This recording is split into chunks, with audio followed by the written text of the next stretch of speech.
all you sports fans out there in the two-bowl sphere, or to you, the individuals part of the collective. Welcome to Fast Track Sports Rack Highlights here on Talk Radio version of the OMSR. I am your brief but concise host, Will, the alternative ESPN Sports Row.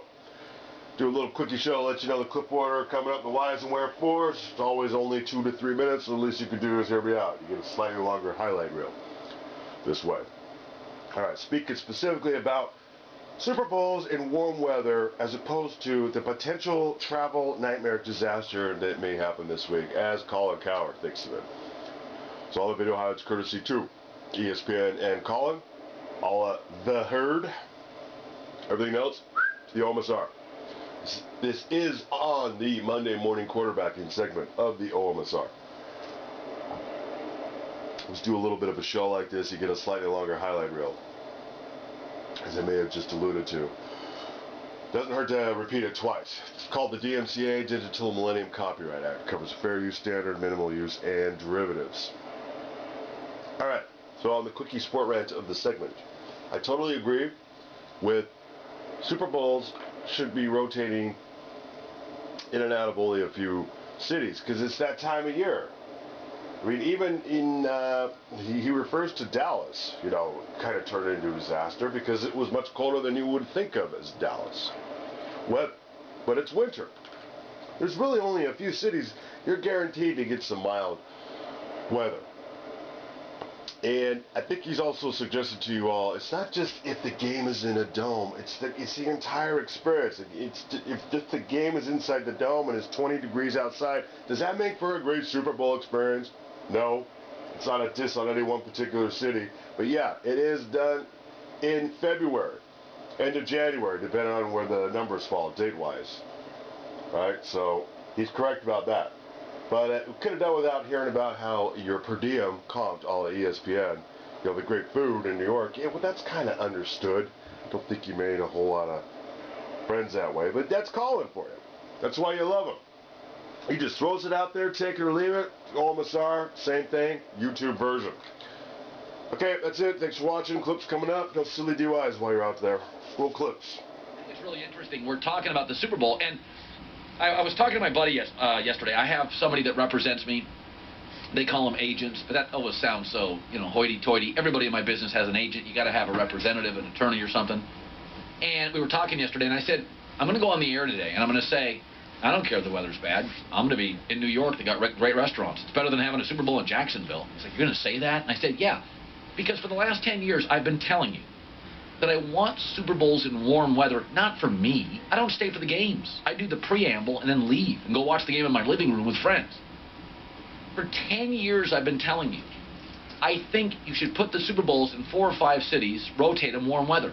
Not for me, for you, for the players, for the advertiser, for the fans. I don't give a rip about the media.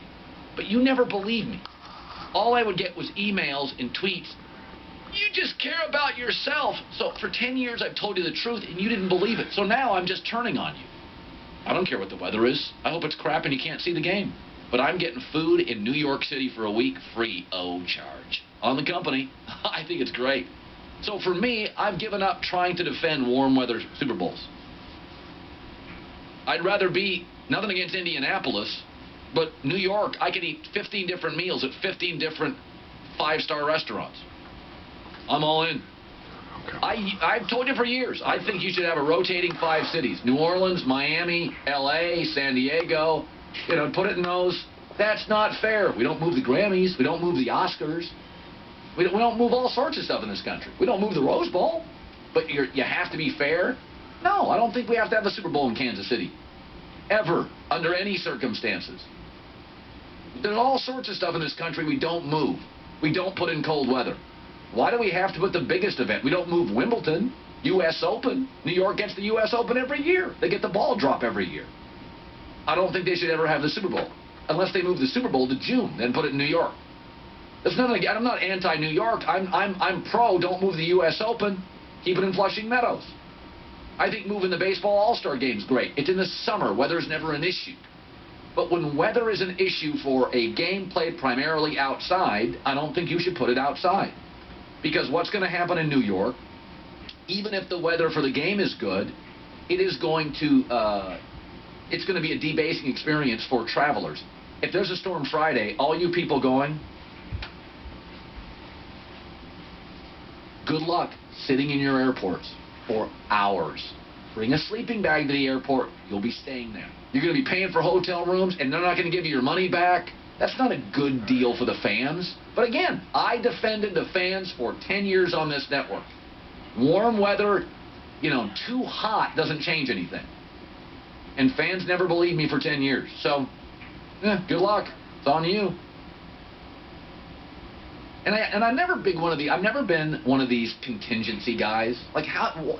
If you don't have to do something that has a contingency, why do it? Like, can you imagine? Hey, so we're going to build this bar, and it's going to have a deck, but unfortunately, the deck is going to be over this lagoon that has sharks all over it. But we do have a great contingency plan to kill the sharks if the deck collapses. How about you just move it across town, where the deck isn't over sharks? You know what I mean? It's like, I see these all the time for weddings. All right, we're going to have a wedding here at this date, but we have a contingency plan.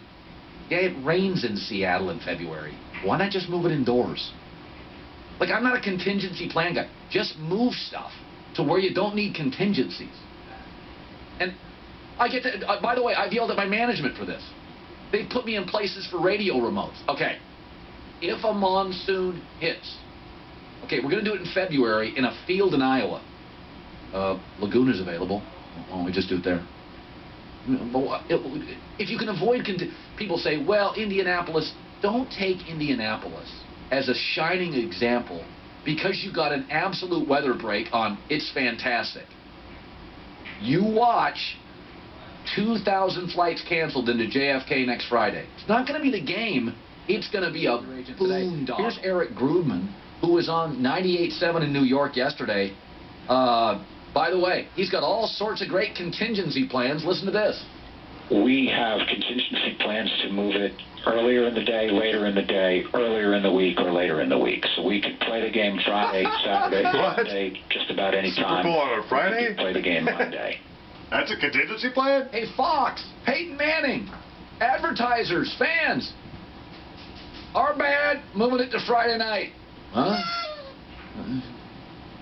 And he said the future of cold weather Super Bowls, well, it's just going to depend on how this one goes. As to whether or not we would play in another cold weather environment in an open-air stadium, I'll defer that to ownership, but I am certain they will do just what you thought, which is they'll look at the results of the prior one, and that'll inform them, and then they'll make the decision that they think is best. So if it's not an abject disaster this year, it'll be in Philly in 4 years.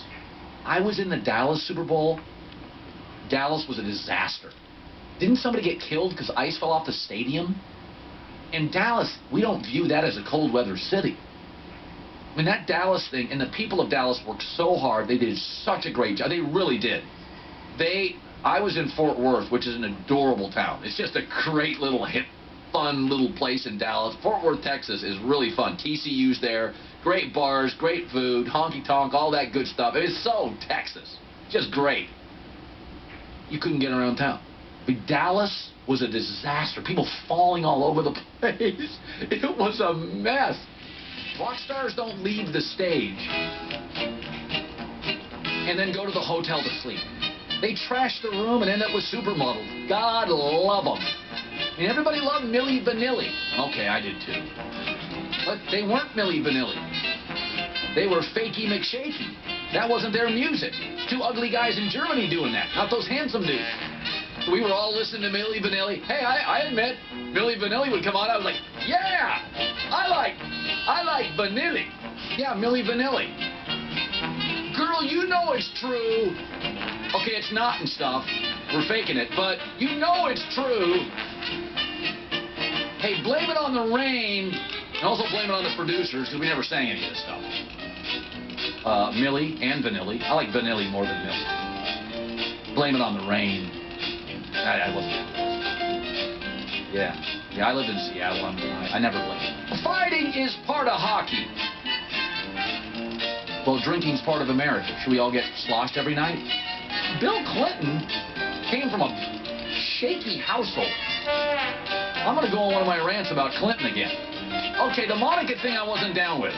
But other than that, look at Bill Clinton right now. He's been losing weight. He's probably on PEDs. And I'll tell you what he listens to in his spare time. Milli Vanilli. I went and asked the guys in the studio, how many of you like Milli Vanilli? Not kidding you. Every guy's like, yeah, I like them. And for the record, they were all on Vanilli more than Milli. All of them. So, own it, people. Own your baggage.